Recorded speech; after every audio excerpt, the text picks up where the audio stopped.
Welcome to Mythili's kitchen. இன்றைக்கி bread gulab jamun எப்படி பண்ணுறதுன்னு பார்க்கலாம் வாங்கோ. பிரெட் குலோப் ஜான் பண்ணலாம், எப்படி பண்ணுறதுன்னு பார்க்கலாம் வாங்கோ. அதுக்கான பொருட்கள்லாம் வச்சுருக்கேன், பார்க்கலாம் வாங்கோ. 6 ஸ்லைஸ் ப்ரெட்டு வச்சுருக்கேன், 1.25 கப்பு சர்க்கரை வச்சுருக்கேன், 2 ஸ்பூன் நெய் வச்சுருக்கேன், கொஞ்சோண்டு ஏலக்காய், ஒரு சிட்டிக்கை ஏலக்காய் பொடி, குங்குமப்பூ ஒரு சிட்டிக்கை பாலில் போட்டு ஊற வச்சுருக்கேன். ஓரங்களை கட் பண்ணலாம், நம்ம அதை பார்க்கலாம் வாங்க.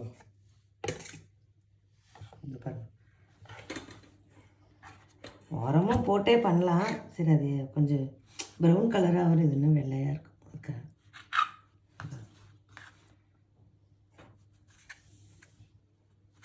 இது இந்த இது வீணாக போகிறதுன்னு நினைக்காது. கட்லெட் பண்ணலன்னா சக்கரவள்ளி கிழங்கு கட்லெட்டு, உருளைக்கிழங்கு கட்லெட்லாம் பண்ணால் அது இதில் போட்டுக்கலாம், ரொம்ப நல்லாயிருக்கும்.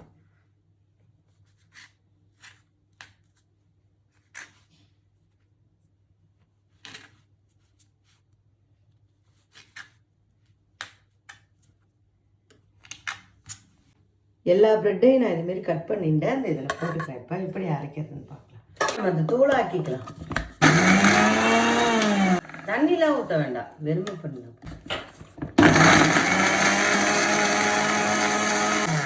6 ப்ரெட்டுக்கு 1.25 கப்பு சர்க்கரை போடுங்க. பூவாக வந்துட்டு தரும். இதை போட்டுக்கிறேன். காய்ச்சி ஆற வச்சுருக்கேன் பால், அதை ஊற்றிக்கலாம். அதை ஊற்றி தான் இது பிசையணும்.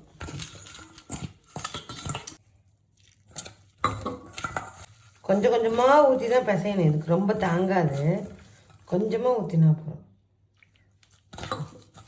உங்களுக்கு மனுஷன் நிறையா இருந்தால் இன்னும் 10 இன்னும் ஒரு 5-6 ப்ரெட்டு சேர்த்து போட்டுக்கலாம். எனக்கு இது போருங்கிறதுனால பண்ணிடணும்.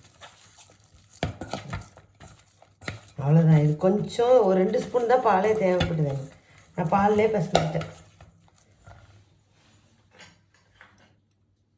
நெய் சொட்டு ஊற்றி மூடி வச்சுட்டேன் ஒரு நிமிஷம், உருட்டுறதுக்கு கையில் ஒட்டாமல் வரும். அதுக்காக அது செம்ம ஈஸி. ஒரு 2 நிமிஷம் ஊறட்டும்.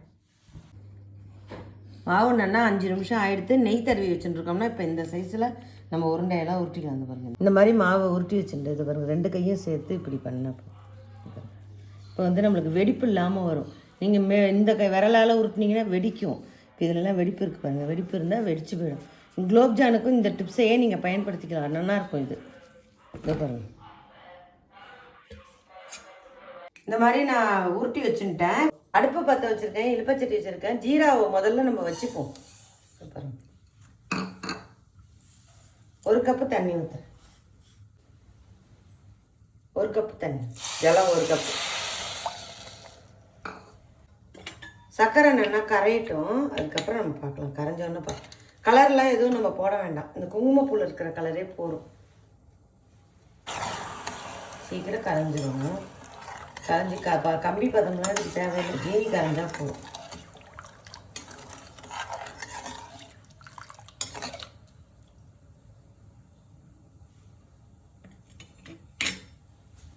கரைஞ்சிட்டு பாருங்க, இது நல்லா கொதிச்சுட்டே இருக்கட்டும். அதுக்குள்ளே நம்ம உருண்டையை பொரிச்சு வந்துடலாம். பற்ற வச்சு இலுப்பச்சட்டி வச்சு எண்ணெய் ஊற்றிருக்கேன், காயட்டும். நான் 1 கப்பு எண்ணெய் ஊற்றிருக்கேன், பெரிய கப்பில். இப்போ இது உருண்டையை பொரிக்கலாம்.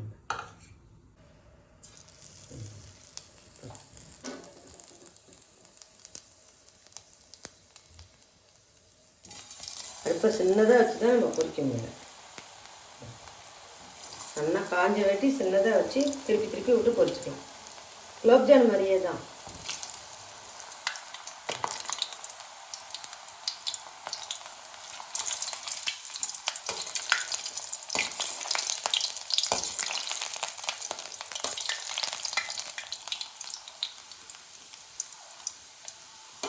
இது ரொம்ப சிம்பிள் ரெசிபி, நான் பண்ணி பாருங்க, ரொம்ப நல்லாயிருக்கும்.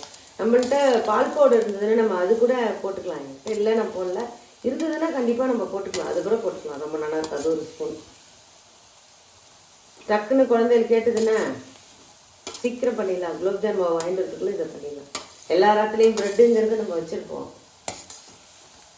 நல்லா செவக்க வந்து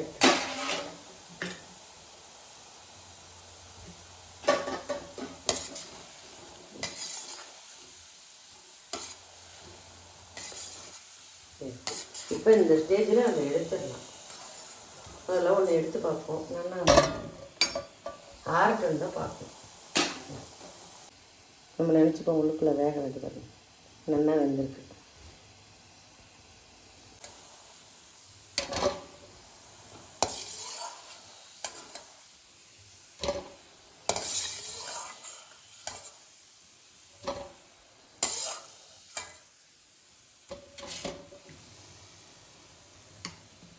கறி பொரிச்சு எடுத்துக்கிட்டேன்.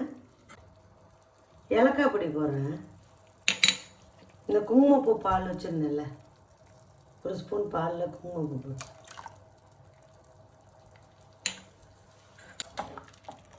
கலர் கொடுத்துருங்க. போடுங்க. இப்போ அடுப்பு அணைச்சிடலாம். அப்போ அந்த உருண்டையெல்லாம் அதில் போட்டு